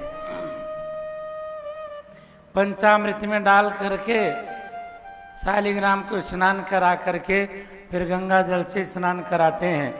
गंगा जल आदि से स्नान कराने के बाद में फिर शालिग्राम भगवान को किसी कोमल आसन पे विराजमान करते हैं, मुलायम, जो रुई का बना होता है, बड़ा ही कोमल होता है। ऐसे आसन पे विराजमान करके वस्त्र पहनाते हैं। वस्त्र का मतलब इतना ही नहीं है कलावा तोड़ तोड़ के चढ़ा दो। कलावा चढ़ाने का मतलब यहाँ पे प्रतीक माना गया है। भाई अभी हम बहुत सारी पूजा कर रहे हैं तो उस पूजा में अंग वस्त्र को कलावा के रूप में स्वीकार कर सकते हैं, लेकिन जिस पूजा में भगवान का श्रृंगार करना हो वहां कलावे का चढ़ावा नहीं चढ़ सकता। चढ़ेगा भला बताओ? न कलावा का जो है रुमाल बन सकता है, न लंगोटी बन सकती है। बन सकती है कुछ? कलावा का क्या बन सकता है? कलावा तो रक्षा सूत्र की जगह हाथ में बांधने के लिए है। कलावे का संबंध यहाँ तक, जब वस्त्र चढ़ाने की बारी आए तो पूरा वस्त्र चढ़ाओ। वस्त्र चढ़ा करके भगवान को वस्त्र से आच्छादित करके वस्त्र पहना करके इसके बाद में उत्तरी उपवस्त्र भी पहनाना चाहिए। इसके बाद चंदन लगाएं, चंदन आदि लगा करके, इत्र आदि लगा करके बड़े प्रेम के साथ में, लाड़ के साथ में भगवान का, प्रभु का श्रृंगार करें। श्रृंगार करके उनको खीर का प्रसाद लगाएं। जो पुरुषोत्तम मास के व्रती हैं, पुरुषोत्तम मास के व्रतियों को जानना चाहिए कि पुरुषोत्तम मास में भगवान को खीर और मालपुड़े का प्रसाद लगता है। क्या लगता है? अब नहीं बजाओगे ताली? भाई खुद भी खीर खाओ, मालपुड़ा खाओ और विप्र ब्राह्मण को भी खिलाओ। भगवान को प्रसाद लगा के, भोग लगा करके सब में बांट करके खीर मालपुड़े का और जो मालपुड़ा होता है ना, मालपुड़े में कम से कम 30 छिद्र होने चाहिए। एक मालपुड़ा है ना, उसमें 30 छेद होना चाहिए। 30 छेद करके फिर मालपुड़े का प्रसाद भगवान को लगाना चाहिए और उसके बाद में विप्र ब्राह्मणों को दान करना चाहिए। कथावाचक को भी मालपुड़ा खिलाना चाहिए और फिर इसके बाद में खुद भी मालपुड़ा खाना चाहिए। मालपुआ खीर के साथ में पुरुषोत्तम में परम आनंददायक होता है और महा आवश्यक है। वैसे हम तो रोज बताते हैं पुरुषोत्तम मास में कोई न कोई एक चीज जरूर दान करनी चाहिए। 30 दिन के महीने में 30 दिनों तक एक एक चीज कुछ न कुछ दान करना चाहिए। पुरुषोत्तम का महत्व ही ऐसा होता है। भोग लगाने के बाद में भगवान की पुनः आरती करनी चाहिए और आरती करने के बाद में नित्य करना चाहिए, गीत गाना चाहिए, वाद्य बजा करके भगवान के सामने भगवान को प्रसन्न करना चाहिए, प्रभु को रिझाना चाहिए। इस तरह से भगवान के सामने जब गीत गाएंगे, वाद्य बजाएंगे तो भगवान प्रसन्न हुआ करते हैं। देखिए भगवान शंकर के लिए वाद्य कौन सा प्रिय है, कौन बताएगा? डमरू। और एक भाई ने बताया कि भगवान शंकर को वाद्य में डमरू प्रिय है। आप लोग इसके आगे जानते हो कुछ? नहीं जानते? डमरू तो एक है ही ना। डमरू निनाद बाजे, डमरू निनाद बाजे। निनाद एक वाद्य होता है, नाद, और फिर होता है मृदंग। मृदंग जिसका एक तरफ मुंह बड़ा छोटा होता है और एक तरफ बड़ा होता है, उसे कहते हैं मृदंग। डमरू निनाद मृदंग बजा करके नृत्य करता हुआ भगवान शंकर को प्रसन्न करता है। भगवान बड़े जल्दी प्रसन्न हो जाते हैं। भगवान शंकर के लिए वाद्य है। और भगवान नारायण के लिए वीणा लेकर के, खड़ताल लेकर के, झांझ लेकर के, तबला लेकर के, मजीरा लेकर के, भागवत जी में इन सब का वर्णन आया है कि ये सारे वाद्यों को लेकर के जो बजाता है, गाता है, नृत्य करता है, भगवान नारायण बड़े प्रसन्न होते हैं। कृष्ण जी महाराज प्रसन्न होते हैं। तो पुरुषोत्तम मास में भगवान नारायण का पूजन करने के बाद में वाद्य बजा करके गीत गाते हुए तेरे संग में रहेंगे ओ मोहना, तेरे संग में रहेंगे ओ मोहना, तेरे संग में रहेंगे ओ मोहना, तेरे संग में रहेंगे ओ मोहना, तेरे संग में रहेंगे ओ मोहना। ओ मोहना ओ सोहना, ओ मोहना ओ सोहना, ओ मोहना ओ सोहना, ओ मोहना ओ सोहना, तेरे संग में रहेंगे ओ मोहना, तेरे संग में रहेंगे ओ मोहना।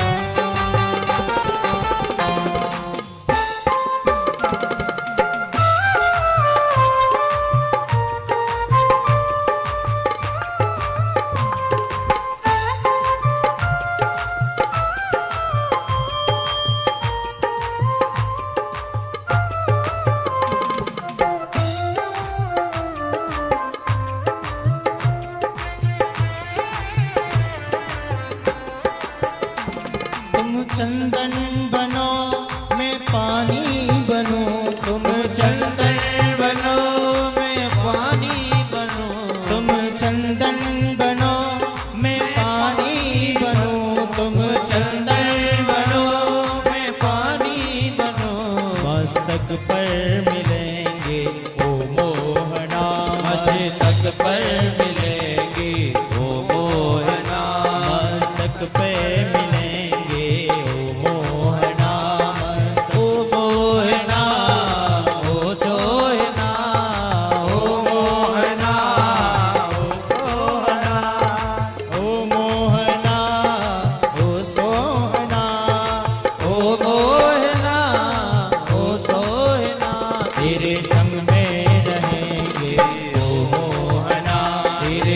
में रहेगी ओ मोहना।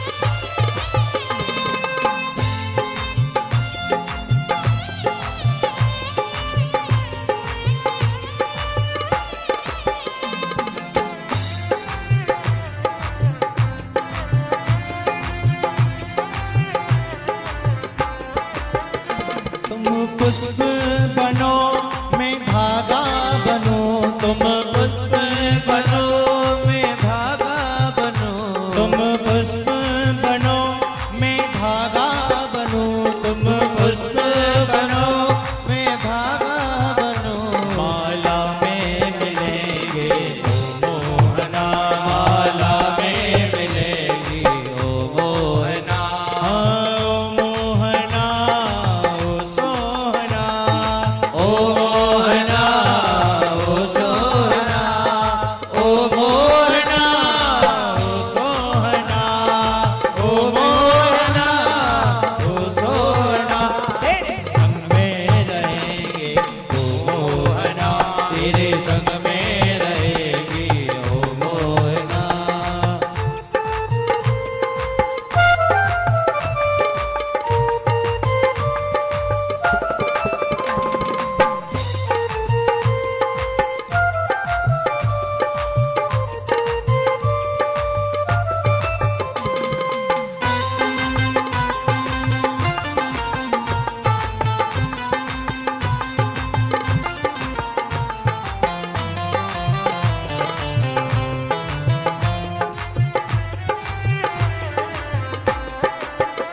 तुम वक्ता बनो मैं श्रोता बनूं, तुम वक्ता बनो मैं श्रोता बनूं, वक्ता बनो मैं श्रोता बनूं, तुम वक्ता बनो मैं श्रोता मिलो।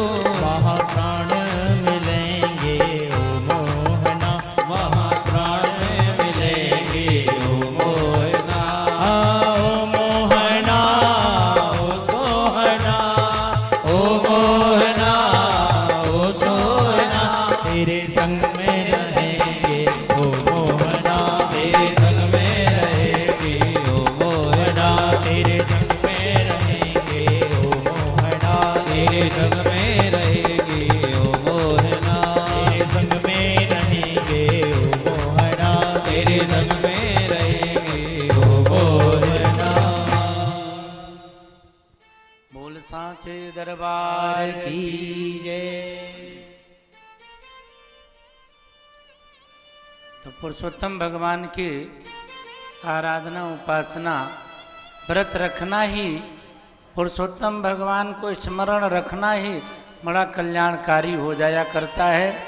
देवियों सज्जनों, ये महीना पुरुषोत्तम का चल रहा है।